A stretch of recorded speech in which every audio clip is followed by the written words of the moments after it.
A Moment in His Presence presents Divine Encounters with Joyce, Todd, and Kim Bradley.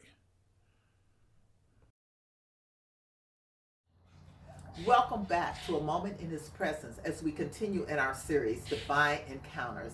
Today, we're going to study the life of Rhoda, who is found in the Acts, the 12th chapter.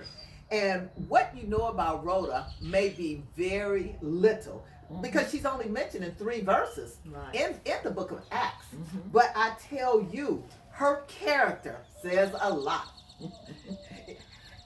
And Joyce is going to kind of tell us a little bit about the backdrop of what was going on when Rhoda came onto the scene. Okay, and the scripture says that Peter was in prison awaiting execution, while at the same time, Rhoda, along with this group of Christians, were in a house praying.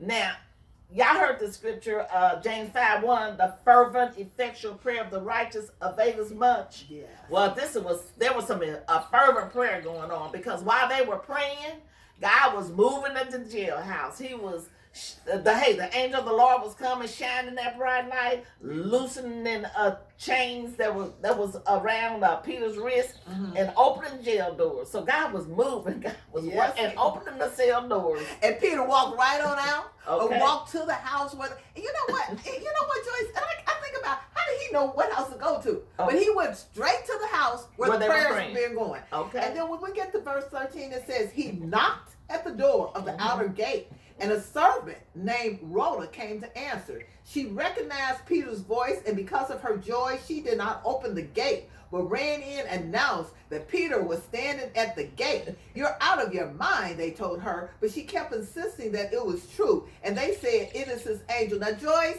I don't know about you, but man, I was ready to run. I mean, she was so excited. And that's how we should be. When we hear when we see what God's doing, we should be excited. We should have joy about telling people. That's right. What's going on. That's right, because when you pray, we need to pray with expectation.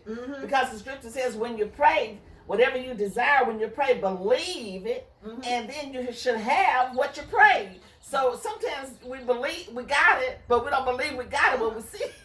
And obviously, the people that were praying didn't believe her, because they said, you out of your mind. But the thing is, Rhoda knew what she knew. And she said, no, it ain't his angel, it ain't his ghost, it's him.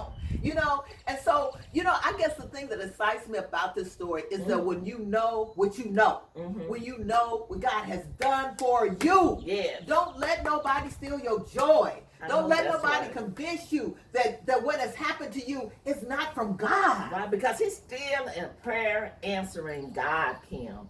And we have to trust and believe that when we commit our way into him, that he'll bring it to pass. Yeah. And they committed themselves in prayer, and he surely brought it to pass. He surely brought it to pass. She did not lose her joy. So I want to say to you, my brothers and sisters, when you go to God in prayer, and when he answers that prayer, then you be excited about it. And you don't let nobody steal your joy. You don't let nobody tell you crazy when you know that God has delivered you from that thing. And you know why you need to stand on your word? Because you know God's got your back, because you are the apple of his eye.